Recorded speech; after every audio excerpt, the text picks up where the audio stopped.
విశాఖ శారదా పీఠాధిపతి స్వరూపానందేంద్ర సరస్వతి హిందూవాదా కాదా తెలియడం లేదని తెలుగు శక్తి అధ్యక్షుడు బివి రామ్ వ్యాఖ్యానించారు.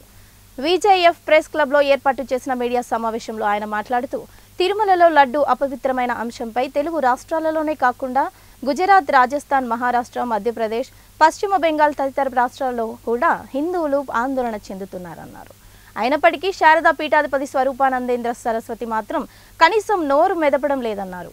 కేవలం తిరుపతి లడ్డు అపవిత్రమైన సందర్భంలో మాత్రమే కాకుండా వైసీపీ ప్రభుత్వం అధికారంలో ఉన్నప్పుడు రామతీర్థంలో శ్రీరాముడి విగ్రహం శిరచ్ఛేదం అయిన సందర్భంలో కూడా శారదా పీఠాధిపతి ఒక హిందువుగా కనీసం స్పందించలేదన్నారు.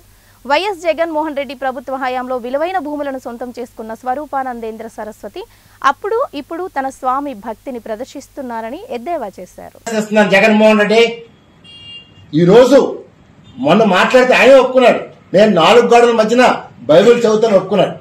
అంటే కేవలం మత ముసుగుతో హిందువులు ఓటు బ్యాంక్ కోసం జగన్మోహన్ రెడ్డి కీలుబొమ్మలాగా ఆడుకున్నాడని స్పష్టంగా అవుతుంది. దీనికి తొత్తుగా స్వరూపానంద సరస్వతి వ్యవహరించారు.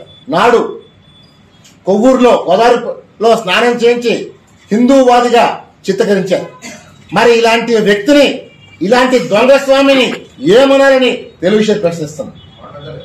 అతలా మేము ఒకటే డిమాండ్ చేస్తున్నాం, ఇటు తెలంగాణ ప్రభుత్వాన్ని, ఆంధ్ర ప్రభుత్వాన్ని ఏవైతే భూములు భీమునిలో 15 ఎకరాల భూములు ఇచ్చారు, తిరుమల పుణ్యక్షేత్రంలో ఆయన భూములు ఇచ్చారు, అలాగే గత ప్రభుత్వం కేసీఆర్ ఆయన భూములు ఇచ్చారు. హిందూ ముసుగులో భూములు దోచుకునే